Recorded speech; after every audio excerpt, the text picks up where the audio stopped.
2027 সালে এসএসসি ও সমমান পরীক্ষা শুরু হবে 7 জানুয়ারি এবং শেষ হবে 6 ফেব্রুয়ারি।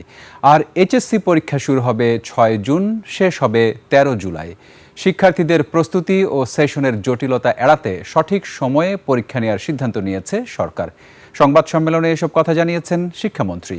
বিস্তারিত আকবর হোসেন সুমনের রিপোর্টে। ঈদ আসবে, সাথে ক্যাশব্যাকও আসবে। নিজের বা প্রিয়জনের জন্য কেনাকাটায় এবারও নগদ পেমেন্টে পাচ্ছেন দারুণ ক্যাশব্যাক। তাই যাই কিনুন, পেমেন্ট করুন নগদে।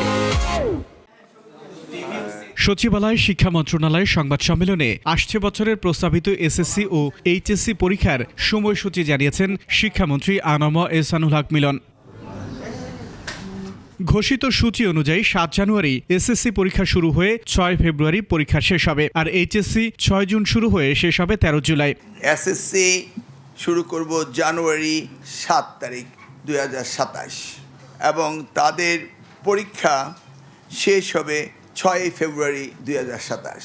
আমরা রুটিনও রেডি করেছি, একই সাথে আমরা রুটিনও দিয়ে দিচ্ছি যেন তারা সঠিকভাবে প্ল্যান করে লেখাপড়া করতে পারে। সেশন জট কমিয়ে আনার লক্ষ্যে এবছর ডিসেম্বরের মধ্যেই 2027 সালের সব পরীক্ষা সম্পন্ন করার পরিকল্পনা নেওয়া হলেও সংশ্লিষ্টদের সঙ্গে আলোচনা করে নতুন সময়সূচি নির্ধারণ করা হয়েছে। মানে বোর্ডের জন্য কি আমরা ছেলে মেয়েদের লাইফ নষ্ট করে দেবো? দরকার বোর্ডে এমপ্লয়ি বাড়াবো, এটি তো পয়েন্ট। বোর্ড পরীক্ষা দিতে পারবে না, জাতির জীবনে আমরা শিক্ষার্থীরা সময় নষ্ট করে, এটা তো হয় না। বোর্ডকে করতে হবে, বোর্ড চলবে শিক্ষার্থীদের সাথে, সেশন জট যেন না হয়, তাই না? বোর্ড পারবে না তাই আমরা পিছিয়ে দেবো, এটা হয় না। বোর্ড পারবে। আমরা সিনক্রোনাইজ করেছি এবং আমরা চাচ্ছি যে কোনো শিক্ষার্থীর জীবন থেকে যেন কোনো সময় বিনা কারণে নষ্ট না হয়। পরীক্ষার জন্য শিক্ষা প্রতিষ্ঠানে পাঠদান বন্ধ না রেখে উপজেলা পর্যায়ে স্বতন্ত্র পরীক্ষা কেন্দ্র তৈরিরও পরিকল্পনা করছে সরকার। GPA+ পাওয়ার চেয়ে আমরা শিক্ষক ট্রেনিং প্রোগ্রামটাই সবচেয়ে বেশি গুরুত্ব দিচ্ছি।